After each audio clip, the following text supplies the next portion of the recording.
Assalamualaikum warahmatullahi wabarakatuh. Yang terhormat Bapak Dr. Syarifuddin Sulaiman selaku dosen pembimbing pada mata kuliah pengantar manajemen.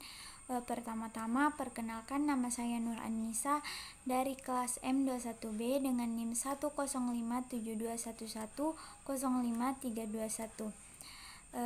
Pada kesempatan kali ini saya akan mempresentasikan hasil dari materi saya, yaitu spesialisasi antar bidang manajemen. Spesialisasi antar bidang manajemen seiring pertumbuhan organisasi, manajer senior biasanya membuat fungsi dan hierarki yang terpisah, sehingga manajemen itu sendiri menjadi terbagi. Yang pertama ada bidang-bidang manajemen. Dalam sebuah perusahaan skala besar, setidaknya terdapat pembagian atau bidang-bidang manajemen, yakni seperti manajemen produksi, pemasaran, keuangan, personalia, dan administrasi. Yang kedua ada spesialisasi fungsional, yang dimana bentuk struktur organisasi di mana karyawan ditugaskan tugas khusus berdasarkan bidang keahlian, sehingga memungkinkan kurang kritis tugas diserahkan kepada para profesionalis mereka. Yang dimana yaitu ada manajer umum. Manajer umum biasanya mengepalai unit lengkap organisasi seperti divisi atau anak perusahaan, dimana akan ada beberapa fungsi. Manajer umum bertanggung jawab atas kinerja unit dan bergantung pada manajer yang bertanggung jawab atas setiap fungsi. Sebuah organisasi kecil hanya akan memiliki satu atau dua manajer umum yang juga akan mengelola fungsi-fungsinya.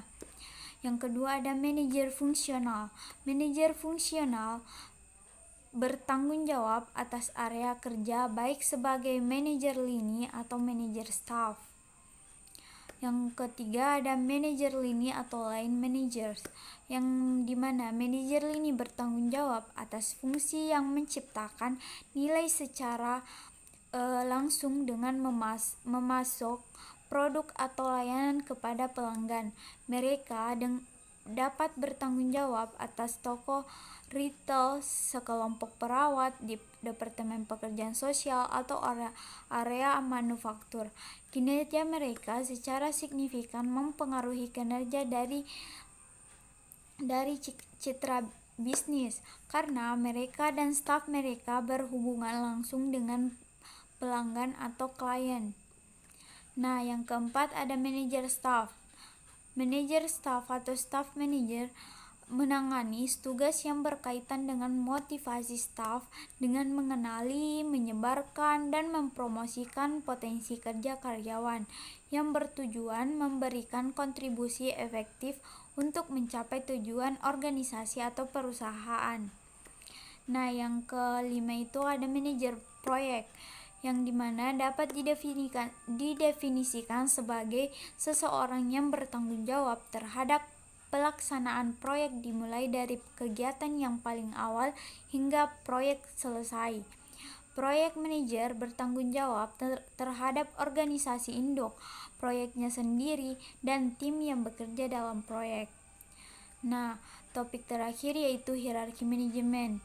Hierarki merupakan istilah yang terdapat pada manajemen yang diartikan sebagai alat yang paling mudah untuk memahami masalah yang kompleks, di mana masalah tersebut diuraikan ke dalam elemen-elemen yang bersangkutan, menyusun elemen-elemen tersebut secara hierarkis dan akhirnya melakukan penilaian atas elemen-elemen tersebut, sekaligus menentukan keputusan mana yang akan diambil.